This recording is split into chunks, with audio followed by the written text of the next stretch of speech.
हरियाणा लोकसभा में पहले से माना जाता है कि बहुत शांत लोकसभा थी, लेकिन कुछ दिनों से उथल पुथल चल रही है।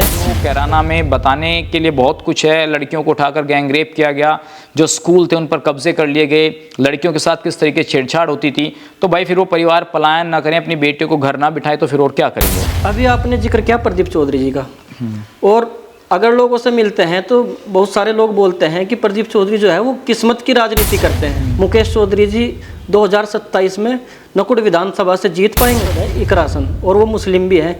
क्या वो बिना भेदभाव की राजनीति कर पा रही हैं? भाईचारा बनाइए, लेकिन चारा मत बन के रहिएगा। तो उससे भी आपको सजग रहना है कि कोई कहीं आपका चारा बनाकर ही उसको इस्तेमाल करे। मैंने सच्ची खबर चला दी तो अधिकारी नेता मुझसे नाराज हो जाएगा, बिल्कुल नहीं है। सत्यता पर आधारित खबरें चलाइए, आपका सम्मान दोगुना चौगुना होगा। आप सभी का स्वागत है आपके अपने पेज मेरा गाँव मेरी बात में। और आज हम आए हैं एक ऐसे चेहरे के पास जो किसी पहचान के मोहताज नहीं है और पत्रकारिता में जिन्होंने एक महारत हासिल की है। आज हम आए हैं सचिन चौधरी जी के पास। सचिन जी, आपका स्वागत है हमारे पेज में। बहुत बहुत धन्यवाद प्रदीप भाई, आपने मेरा गांव मेरी बात में मुझे अपनी बात रखने का अवसर दिया। आपका बहुत बहुत धन्यवाद, शुक्रिया।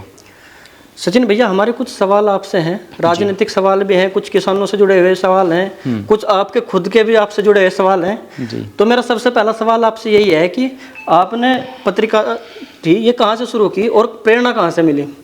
देखिए प्रदीप भाई, जब किसी के अंदर कुछ काम को करने का, अलग कुछ करने का एक जज्बा होता है तो वो चीज़ आपको वहाँ लेकर जाती है।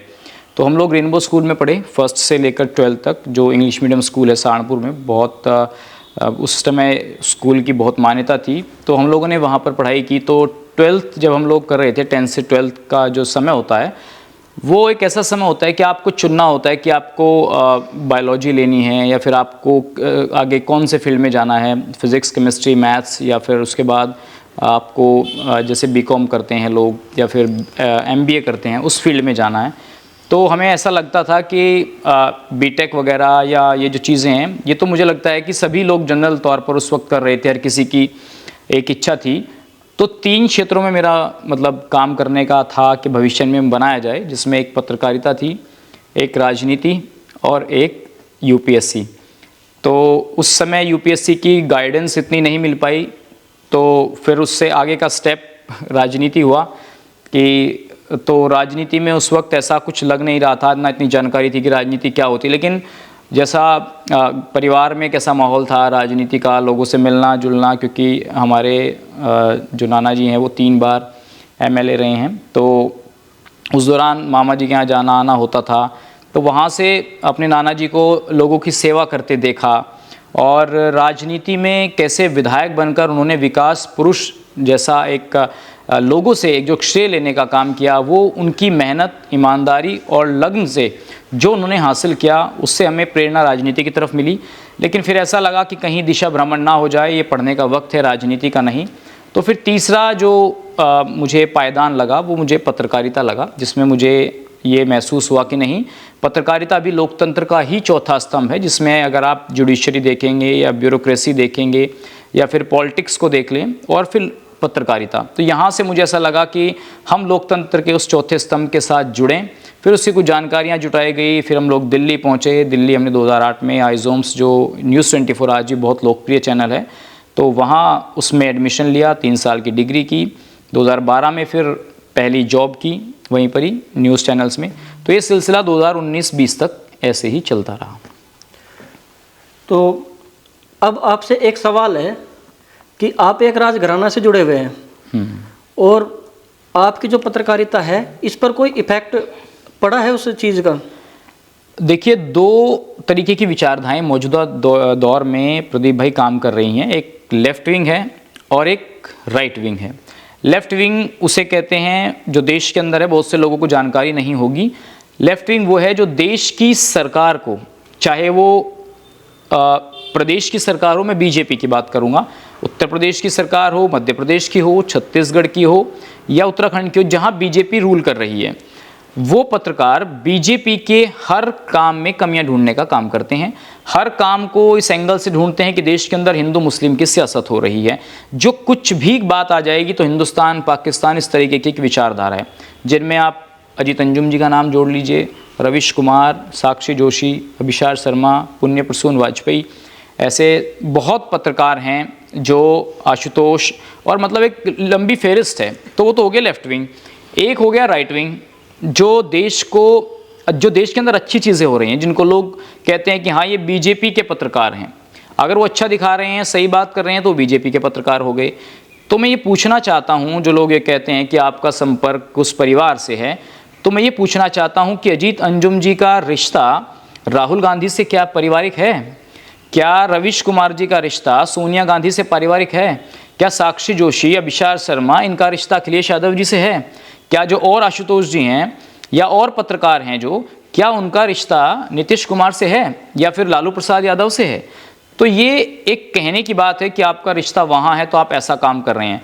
मैं थोड़ा सा आपको 2021 के बता देता हूँ। 2021 में जब 20 में कोरोना आया, तो कोरोना में घर बैठे कई बार ये मन करता था कि क्या किया जाए। तो उस वक्त मन में ये आया कि नहीं, घर बैठे हैं तो कुछ ना कुछ हम ऐसे संदेश, ऐसे मैसेज बाहर पहुंचाएं जिसमें सबको सहूलियत हो और कोरोना से देश को बचाया जा सके। तो वहीं हमने शुरुआत फिर बीजीटी न्यूज़ की शुरुआत की थी घर बैठे। तो मैं ये बात इसलिए आपको बताना चाहता हूँ कि 2021 में जब गंगों में ब्लॉक प्रमुखी का चुनाव हो रहा था और उस प्रमुखी के चुनाव में चौधरी परिवार ने बीजेपी के लोगों पर यह आरोप लगाया कि आपकी पार्टी के लोग गलत तरीके से यहाँ हमारे को दमन की नीति अपना करके हमारा पर्चा कैंसिल कराया गया। आप यकीन मानिए कि सबसे पहले जाने वाले पत्रकार वहाँ हम थे। वो आज भी वीडियोस हैं, वो आज भी खबरें हैं, जिसमें चौधरी परिवार के दोनों सदस्य चौधरी इंद्र सेन जी और चौधरी रुद्र सेन जी दोनों वहाँ धरने पर बैठे थे। तो हमारी शुरुआत जब वहाँ से हो सकती है, और इतना ही नहीं, उसके बाद समाजवादी पार्टी के, पश्चिम उत्तर प्रदेश के, बसपा के, कांग्रेस के ऐसे तमाम नेता हैं जिनके हमने इंटरव्यूज़ किए, जिनकी खबरें चलाई, निष्पक्षता से चलाई। अब भाई इसको आप कोई परिवार से जोड़े या रिश्तों से जोड़े, इसमें तो हम कुछ नहीं कर सकते। तो मैं यही कहना चाहूँगा कि पत्रकारिता अपनी जगह है, लेकिन पार्टी बनकर कभी कोई काम ना करें। मैं आपसे एक किसान से जुड़ा हुआ एक सवाल करना चाहता हूँ। जो आजकल बीजेपी सरकार है, और अभी बीजेपी सरकार ने गन्ना मूल्य की वृद्धि की है जिसमें 30 रुपये बढ़ाए हैं। बिल्कुल। क्या बीजेपी इस तरीके से वोटरों को सेध पाएगी? देखिए प्रदीप जी, गन्ना पश्चिम उत्तर प्रदेश के किसानों की आत्मा है, और 2025 से जो ये अभी 26 का सत्र चल रहा है, इसमें आपने देखा कि 30 रुपये बढ़ा दिए और 400 रुपये का भाव किया गया है। तो आपको थोड़े आंकड़े बता देते हैं कि इससे पूरे 46 लाख जो किसान हैं हमारे उत्तर प्रदेश के, उनको इससे बड़ा फ़ायदा होने वाला है। बहुत से लोग गन्ने को लेकर बड़ी भ्रांतियां फैलाते हैं कि सरकार में गन्ने का पेमेंट नहीं हो रहा, ये समस्याएं हैं, वो समस्याएं हैं। इसका आंकलन तो प्रदीप भाई आपके दर्शक खुद करेंगे कि किसने क्या किया है। मैं तो सिर्फ आंकड़े बता रहा हूँ। आंकड़ों के आधार पर कोई किसी भी तरीके से इसको जज कर सकता है। हम बताते हैं आपको, पिछले 8 साल में बीजेपी सरकार ने 85 रुपये पूरा गन्ने पर बढ़ाए हैं 2017 से 2025 तक। इसमें 3000 करोड़ का जो अतिरिक्त लाभ पड़ेगा, अब जो 30 रुपये का इजाफा हुआ है, इसमें 3000 करोड़ का सरकार को अधिक लाभ भार पड़ेगा, खर्च करना पड़ेगा। और 12,000 करोड़ का जो निवेश है प्रदीप भाई, इस पूरे गन्ने के सेक्टर में हुआ है उत्तर प्रदेश की सरकार में। इसमें 4 नई मिलों को शुरू किया गया, 6 नई मिलें ऐसी थी जो बंद पड़ी थी, उनको चालू कराया गया। इतना ही नहीं, जो 42 जो चीनी मिलें थी उनकी क्षमता बढ़ाई गई है। तो ये मैं आपको बता सकता हूँ। और इसके अलावा पर्ची जो है ऑनलाइन हुई है, वो तो आपको पता है कि पर्चियाँ ऑनलाइन आनी शुरू हो गए। चीनी और एथनॉल में उत्तर प्रदेश उसके उत्पाद में नंबर 1 बना है। 30 लाख हेक्टेयर गन्ना जो है वो उसका इजाफा हुआ है 2017 से 2025 तक। अब आप अंदाज़ा लगा सकते हैं। और पिछले 10 सालों में समाजवादी और बसपा की सरकार में 1,47,346 करोड़ रुपए का भुगतान हुआ था, जबकि योगी सरकार में 8 सालों में 2,90,225 करोड़ रुपए का भुगतान हुआ है। अब आप अंदाज़ा लगा सकते हैं कि कौन सी सरकार हमारे हित में है और कौन सी नहीं। आपने गन्ने के बारे में बहुत अच्छी जानकारी दी है। अब मेरा एक सवाल राजनीति से जुड़ा हुआ है। कैराना लोकसभा में पहले से माना जाता है कि बहुत शांत लोकसभा थी, लेकिन कुछ दिनों से उथल पुथल चल रही है। और मैं कई ऐसे गांव के बारे में जानकारी मिली है कि वहाँ पर मुस्लिम बहुसंख्यक है और वहाँ से हिंदू जो है बहुत सारे जो हैं वो पलायन कर चुके हैं। एक गांव से 150 परिवार बताए गए हैं कि वो पलायन कर चुके हैं। इस पर आपके विचार जानना चाहूँगा, क्या ये सत्य है या अब खाली अफवाहें हैं?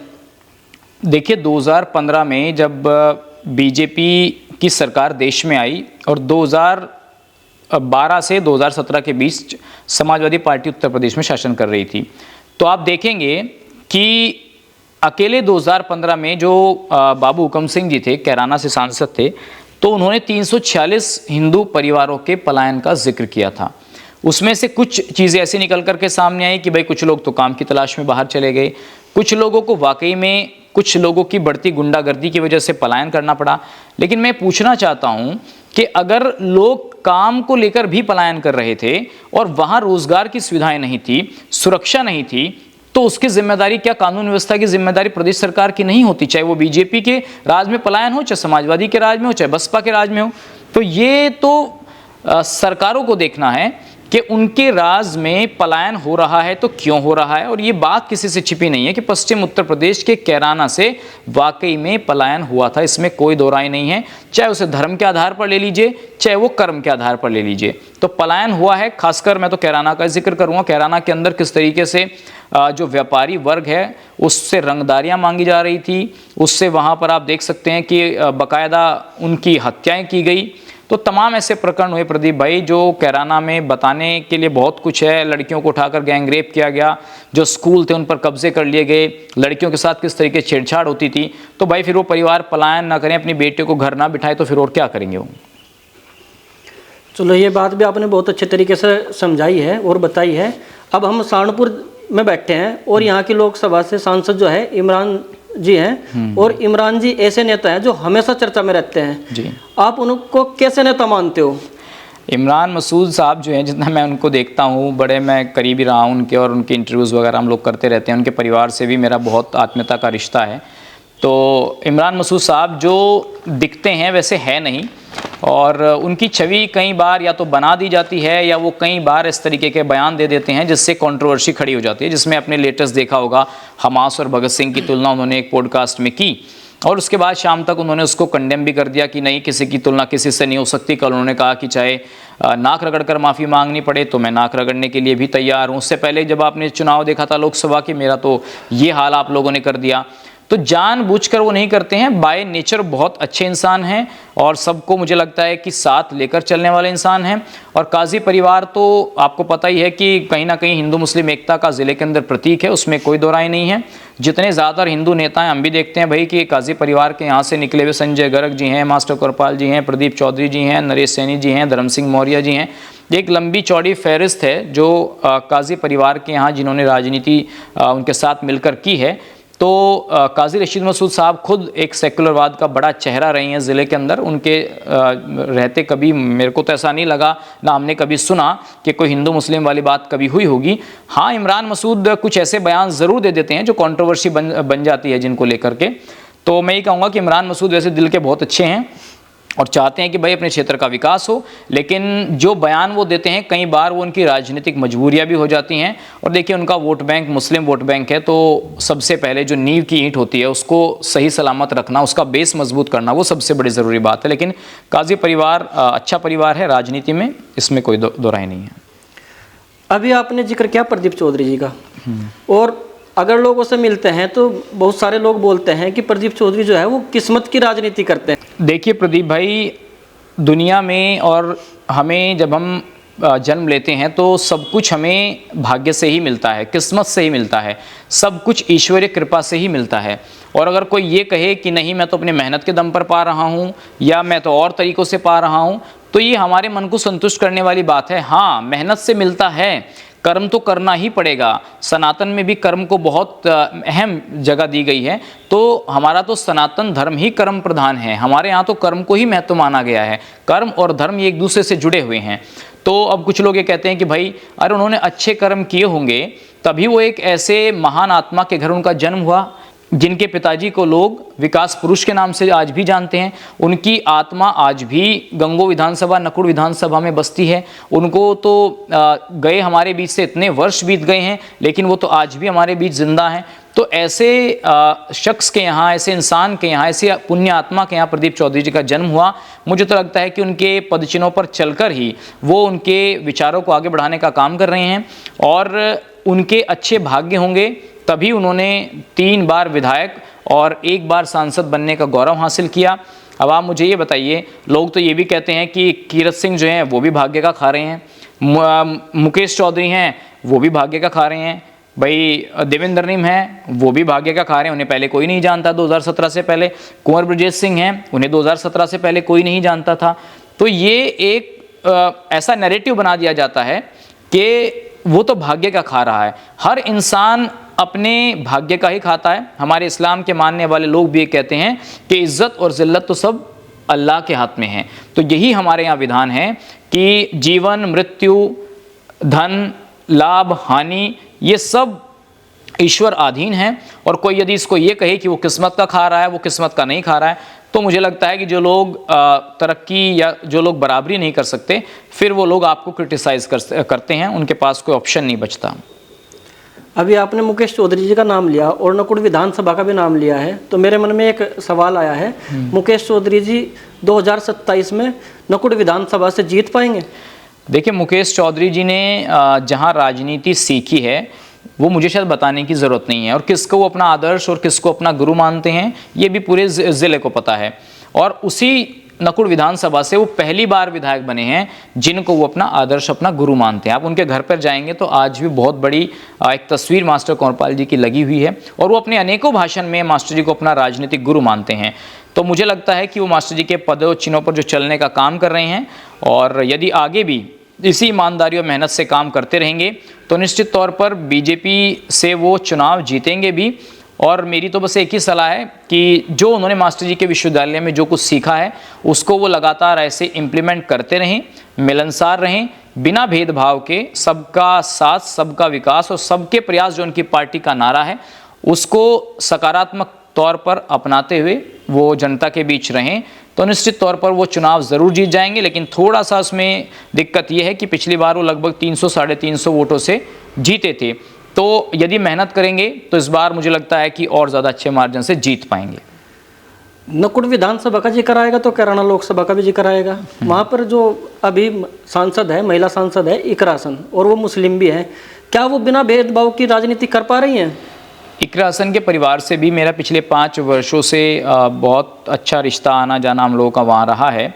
और 2024 का जो चुनाव था प्रदीप भाई, उसमें मैं खुद एक तरफ सांसद जी चुनाव लड़ रहे थे और एक तरफ इकरा हसन चुनाव लड़ रही थी, ये जानते हुए कि ये प्रदीप चौधरी जी के सामने चुनाव लड़ रही हैं। मैंने निष्पक्ष तौर पर कैराना में जो प्रत्याशी थी समाजवादी पार्टी की इकरा हसन जी, जो अब सांसद हैं, उनके साथ मैंने इंटरव्यू उनके चुनाव में किया है। तो मुझे लगता है कि जो आप सवाल पूछ रहे हैं कि क्या वो मुसलमानों को साथ लेकर के जो राजनीति कर रही हैं, धर्म की राजनीति करती हैं, इसमें बहुत छोटा सा मेरा उत्तर ये है कि विपक्ष के जितने भी सांसद हैं प्रदीप भाई, वो कहीं ना कहीं जो आधार वोट है उनका वो मुसलमान ही है। तो मुस्लिम के आधार पर वो राजनीति कर रहे हैं, नो डाउट, और उनको करनी भी चाहिए, क्योंकि जिन्होंने आपको 80-80 हज़ार, 90-90 हज़ार, 1-1 लाख वोट दिया है, तो आपको सबसे प्राथमिकता उनकी रखनी चाहिए। लेकिन बिना हिंदुओं को साथ लिए उनको सेकुलर रहना पड़ेगा, उसके बिना वो चुनाव नहीं जीत सकते, चाहे इमरान मसूद साहब हो, चाहे इकरा हसन हो, चाहे हरेंद्र मलिक हो। लेकिन दिक्कत ये है कि जब हरेंद्र मलिक हिंदुओं के पक्ष में बोलते हैं तो कोई नहीं कहता कि ये मुसलमानों के खिलाफ और हिंदू के पक्ष में बोल रहे हैं, लेकिन जब इमरान मसूद और इकरा हसन बोलते हैं मुस्लिमों के लिए या वो कहीं जाते हैं तो लोग ऐसा आरोप लगाते हैं कि देखिए ये तो ध्रुवीकरण की राजनीति कर रहे हैं, उनको सिर्फ मुसलमान ही नजर आते हैं। तो मेरी उन लोगों से राय है कि भाई जिन लोगों ने उन्हें वोट देकर सांसद बनाया है, आप लोग उसका क्यों बुरा मानते हैं, और आप ये शिकायत क्यों करते हैं कि भाई बीजेपी के लोग किसी मुस्लिम के मरने पर नहीं गए, किसी के यहाँ शोक व्यक्त करने नहीं गए। हर आदमी का अपना राजनीति करने का तौर तरीका है, जिसको जो सुटेबल लगेगा वो करेगा। और राजनीति में आप देख सकते हैं कि बिना वोट बैंक की राजनीति नहीं चलती। अगर इकरा हसन ऐसा कर रही हैं या इमरान मसूद जैसा कर रहे हैं तो मुझे नहीं लगता कि इसमें कोई गलत है। अब पत्रकारिता की थोड़ी सी बात कर लें। पत्रकारिता का धर्म क्या है? पत्रकारिता 1947 से पहले प्रदीप भाई एक मिशन हुआ करती थी। उस मिशन के तहत सबको ये लगता था कि नहीं, इस भारत को अंग्रेज़ों से आज़ाद कराना। लेकिन जैसे जैसे समय बीतता गया, चीज़ें बदलती गई, सत्यता लिखने की जो चीज़ें हैं वो बढ़ी हैं। मैं ये नहीं कहूँगा 2004 या उससे पहले तक, लेकिन 2000 के बाद से 2025 आया है, इन 25 वर्षों में, और खासकर 2014 से बाद जो डिजिटलाइजेशन हुआ है देश के अंदर, और जो आधुनिकीकरण, सोशल मीडिया का युग जो ये आया है, जो ग्लैमर का युग आया है, खासकर मीडिया में, तो मैं ये कहूँगा कि मीडिया अब ऐसी जगह स्टैंड करने लगा है प्रदीप भाई जहां आपके खर्चे आपकी जेब से बाहर हो गए हैं। जैसे आप बड़े बड़े चैनल्स को ले लीजिए, वहाँ ग्लैमर की एंट्री हो चुकी है, बहुत एक्सपेंसिव चीज़ें हो चुकी हैं, हाई फाई स्टूडियो बनाए जाने लगे हैं, तो उनको भी पैसे की आवश्यकता है, उसमें भी कहीं ना कहीं सैलरीज हैं, उनके एक्सपेंडिचर हैं। तो मुझे लगता है कि अब चीज़ें थोड़ा सा ग्लैमर और फाइनेंस की तरफ ज़्यादा फोकस हो रहा है बजाय खबरों के। तो उसमें आप ये नहीं कह सकते कि भाई ये गोदी मीडिया है या ये दूसरे हैं। आजकल हर आदमी का काम करने का और उसके पत्रकारिता का एक नैरेटिव है, चाहे आप लेफ्ट विंग के पत्रकारों को ले लीजिए, चाहे राइट विंग के पत्रकारों को ले लीजिए। राइट विंग के पत्रकारों पर आरोप लगता है कि ये तो गोदी मीडिया है, जबकि विपक्ष के पत्रकार भी तो विपक्ष के ही गोद में बैठकर राजनीति कर रहे हैं। तो मेरे हिसाब से तो अगर वो भी गोदी मीडिया है तो फिर वो भी गोदी मीडिया ही हुए। तो अब नैरेटिव बदल चुका है, हर एक पत्रकार का अपना एजेंडा क्लियर है। लेकिन फिर भी मैं तो ये कहूँगा कि लोकतंत्र का चौथा स्तंभ है, इसको जितना निष्पक्ष रखेंगे, सत्यता के आधार पर चलेंगे, ईमानदारी से काम करेंगे, तो वही पत्रकारिता का धर्म है। वैसे तो आपने अपने परिचय में बता ही दिया, लेकिन एक छोटा सा सवाल मेरा आपसे और है। सचिन चौधरी अगर पत्रकार नहीं होते तो क्या होते? अगर मैं पत्रकार ना होता तब भी मैं अपने देश की सेवा करता, अब भी अपने राष्ट्र धर्म को निभाता, और जिस धर्म में सनातन सत्य जो वैदिक धर्म है हमारा प्राचीन, इसकी ऊंचाइयों के लिए और मानवता के लिए, इंसानियत के लिए, अपने राष्ट्र के लिए जो भी मुझे करना पड़ता तब भी मैं वही काम करता। और मैं आज भी बहुत अपने अनेकों महापुरुषों से, अनेकों हमारे देश के अंदर ऐसी वीरांगनाएं हुई हैं जिनसे हम लोग प्रेरणा लेते हैं, तो हम उसी प्रेरणा को लेकर आगे बढ़ने का काम करते हैं। और पत्रकारिता में भी हम कोशिश यही करते हैं कि अपने राष्ट्र धर्म को निभाएं। तो अगर पत्रकार ना होते तो फिर भी अपने राष्ट्र के धर्म को निभा रहे होते, क्योंकि जो ईश्वर ने हमें क्षमता दी है, जो बुद्धि दी है, वो पत्रकारिता में ना होते हुए भी हमें मिलती। तो फिर हम पत्रकारिता ना कर रहे होते तो कहीं ना कहीं अपने देश का कुछ हित या भला ही कर रहे होते हैं। आपने पत्रिका में काम किया, आप पत्रकार हैं, आपको लगता है कि स्थानीय पत्रकार को महत्व हमारे जो लोग हैं वो देते हैं? निश्चित तौर पर देखिए, जब से सोशल मीडिया का उदय हुआ है, आप देख रहे हैं 2014 के बाद से प्रधानमंत्री मोदी जी ने जो जियो एक वो निकाला है, ये आप देख रहे हैं आजकल सब लोग जियो का रिचार्ज और एयरटेल का रिचार्ज, और ये जो 250-250 रुपये में आपको 1-1, 2-2 GB मिलता है, इससे सोशल मीडिया बहुत मजबूत हुई है। और हर बात को पहुँचाने का सोशल मीडिया बहुत अच्छा साधन है, जिसके ज़रिए हम अपनी बात कहीं भी पहुँचा सकते हैं। तो इससे अनेकों पत्रकार जुड़े हैं। सहारनपुर में अगर आप देखेंगे तो कम से कम 30 से 40 ऐसे यूट्यूबर हैं जिनको अपनी रोज़मर्रा की ज़िंदगी में आमदनी भी शुरू हुई है, और जो पत्रकारिता करने का उनका सपना है वो भी पूरा हो रहा है। हम देखते थे 2021 से पहले लोग बाइट लेते थे खड़े होकर एक जगह, लेकिन आज वही 10-12 पत्रकार ऐसे हैं प्रदीप भाई के जो खुद इंटरव्यू करते हैं। जैसे आप हमारे साथी हैं, अब आपको प्रेरणा मिली, तो ये आपको प्रेरणा भी तो सोशल मीडिया से ही मिली कि भाई विपिन जी हैं, सचिन जी हैं और हमारे पत्रकार साथी हैं, उनको देखकर ये प्रेरणा मिली कि जो हम चाहते हैं वो हम कर सकते हैं। तो महत्व हर व्यक्ति का है, बस शर्त ये है कि आपके अंदर काबिलियत कितनी है और आप कितनी ईमानदारी और सत्यता से काम कर सकते हैं। अच्छा, एक सवाल मेरा आपसे और है। हमारा क्षेत्र है, आप भी क्षेत्र के लिए बहुत ज़्यादा काम करते हो और सभी को करना चाहिए। हमारे क्षेत्र में ऐसे कौन से काम हैं जिनको सभी जो है हमारे प्रतिनिधि मिलकर काम कर सकते हैं, जो भी मतलब कोई दिक्कतें हैं या कोई ऐसी असुविधाएं हैं जिन्हें सभी मिलकर दूर कर सकते हैं? देखिए, सबसे बड़ा तो इशू जो है वो आपसी सौहार्द का है, आपसी भाईचारे का है। भाईचारा बनाइए, लेकिन चारा मत बन के रहिएगा। तो उससे भी आपको सजग रहना है कि कोई कहीं आपका चारा बनाकर ही उसको इस्तेमाल करे। तो राष्ट्र सर्वप्रथम होना चाहिए, अपना क्षेत्र सर्वप्रथम होना चाहिए, जिन लोगों के लिए आप काम करते हैं वो प्राथमिकता होनी चाहिए। और सबसे बड़ी बात यह है कि डेवलपमेंट, शिक्षा, यही सबसे बड़ा आधार होना चाहिए। स्कूल खुलेंगे, बच्चे पढ़ेंगे, तभी ये देश आगे बढ़ेगा, तभी क्षेत्र तरक्की करेगा। जब आपके क्षेत्र से IAS, IPS, डॉक्टर, इंजीनियर बन के निकलेंगे, अच्छी शिक्षा व्यवस्था होगी, अच्छे जो सड़कें होंगी, जब आप उनकी कनेक्टिविटी अच्छी होगी, ट्रांसपोर्ट की सुविधाएं बढ़िया होंगी, तो मुझे लगता है कि निश्चित तौर पर ये सब जनप्रतिनिधियों को इसमें आगे बढ़कर के हिस्सा लेना चाहिए, बजाय मंदिर और मस्जिद की राजनीति से। हाँ, देश पहले है, मुद्दे पहले हैं, उनको ध्यान में रखिए, लेकिन सबसे पहले डेवलपमेंट के लिए बात करनी चाहिए। अच्छा, मेरा एक सवाल आपसे है, आप स्थानीय प्रशासन और जनप्रतिनिधि से संबंध कैसे संभालते हो, कैसे बना के रखते हो, जबकि आप पत्रकार हो और किसी के भी बारे में खबर चलानी पड़ेगी तो उनको थोड़ा बुरा लग सकता है, वो संबंध कैसे संभालते हो? देखिए, दो चीज़ें तो हैं, जैसे पुलिस किसी को पकड़ेगी, एक वादी है एक प्रतिवादी है, तो जब खबर पुलिस के पक्ष में चलेगी तो हो सकता है वो आपको प्रेज़ करें, ठीक है, ऐसे ही राजनीति में है, कोई राजनेता की खबर अच्छी चल गई तो आप उनके लिए अच्छे हैं, कोई खबर आपके लिए अच्छी नहीं चली तो आप तो समाजवादी के एजेंट हैं, आप तो बीजेपी के एजेंट हैं। तो आरोप लगाने वाले तो 2 मिनट में आरोप लगा देते हैं, लेकिन खबर का एक पक्ष है और एक विपक्ष है, जिसमें आपको ये देखना है कि भाई सत्य क्या है, सच क्या है, फिर चाहे उसको कोई बुरा माने चाहे अच्छा माने। ऐसी बहुत सी घटनाएं हो जाती हैं जहां पर हम देखते हैं कि भाई किसी के खिलाफ भी खबरें चल जाती हैं, किसी के पक्ष में खिलाफ चली तो उसको बुरा लग जाता है, जिसके पक्ष में चली उसको अच्छा लग जाता है। तो वादी और प्रतिवादी तो दोनों तरफ हैं, रही अधिकारियों से राजनेताओं से तो हमारा सबसे मिलना जुलना है। जितनी पत्रकारिता आपकी नीट और क्लीन होगी, सच्ची और सीधी होगी, ईमानदारी पर आधारित होगी, लोग आपका उतना ही सम्मान करेंगे। ये वहम मन से निकाल दीजिएगा कि अगर मैंने सच्ची खबर चला दी तो अधिकारी नेता मुझसे नाराज हो जाएगा, बिल्कुल नहीं है। सत्यता पर आधारित खबरें चलाइए, आपका सम्मान दोगुना चौगुना होगा। एक मेरा सवाल आपसे है, आप लोगों से मिलते हो, इंटरव्यू भी करते हो, कभी ऐसा हुआ कि किसी राजनेता से आपने कोई ऐसा प्रश्न पूछ लिया हो जिसका उनके पास जवाब ना हो और उन्होंने आपसे कहा हो कि भाई सचिन जी इसे रहने दो, कुछ और पूछ लो?